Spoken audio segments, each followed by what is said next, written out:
Bienvenue sur Afrique Sport pour ce numéro des rumeurs du mercato. Nous débutons à la Juve, distancé en championnat et éliminé de la Ligue des Champions, puis rejeté suite à l'annonce de la Super League.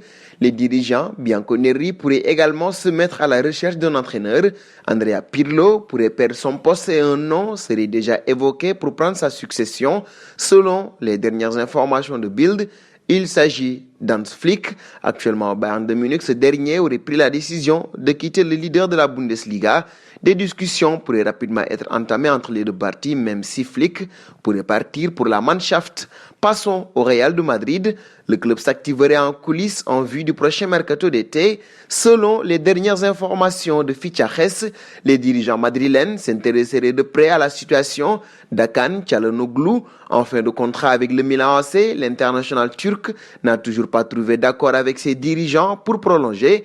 Également dans le viseur du Paris Saint-Germain et de la Juventus Turin, ce dernier demanderait un salaire de 5 millions d'euros par an. Nous resterons chez les Madrilènes. Takefusa Kubo retournera au Real de Madrid. Ce sera à l'issue de la saison. Malgré sa saison moyenne, le jeune japonais de 19 ans garde une belle cote sur le marché des transferts. Selon les dernières informations de Fichajes, le natif de Kawasaki intéresserait fortement Arsenal. Les Gunners apprécieraient beaucoup le profil du joueur. Ces derniers envisageraient dans un premier temps de formuler une offre sous forme de prêt assorti d'une option d'achat.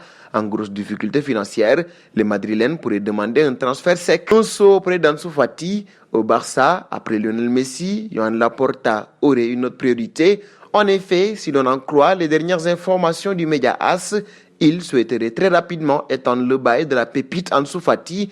Les Catalans disposent d'une option pour le prolonger pour 2 saisons supplémentaires, mais le salaire de ce dernier devra quand même être renégocié. Sous contrat jusqu'en juin 2022, le jeune ailier de 18 ans est blessé depuis le début de la saison et n'a pu disputer que 10 matchs, toutes compétitions confondues. Et d'Ansu Fati, nous passons à Fernandes. Selon des informations rapportées par The Sun, Bruno attendrait de voir Paul Pogba prolonger son contrat avec Manchester United avant d'en faire de même. Car malgré un contrat qui court jusqu'en juin 2025, le milieu offensif portugais a dans les mains une proposition de prolongation de la part des dirigeants mancuniens. Celle-ci lui permettrait de doubler son salaire, croit savoir le journal anglais. Le Portugais qui estime Paul Pogba comme un élément important pour aider l'équipe des Red Devils à réduire l'écart avec Manchester City pour concourir pour le titre de la saison prochaine.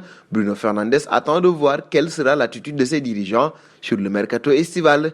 Nous terminerons chez les Reds. Lors du prochain mercato d'été, la formation de Liverpool envisagerait de frapper fort. Selon les dernières informations de Fichajes, les Reds prépareraient un chèque de 100 millions d'euros pour tenter de convaincre le Borussia Dortmund de lâcher Jadon Sancho, une recrue qui viendrait confirmer le départ d'un des attaquants de côté chez les Reds.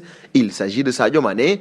Jadon Sancho disposerait d'un bon de sortie pour cet été, mais les dirigeants du Borussia Dortmund réclameraient près de 120 millions d'euros. Pour se rapprocher de cette somme, le club de la Mother pourrait inclure plusieurs bonus. Côté terrain, le natif de Londres, dont le contrat se termine en juin 2023, a délivré cette saison 11 passes décisives et inscrit 6 buts en championnat.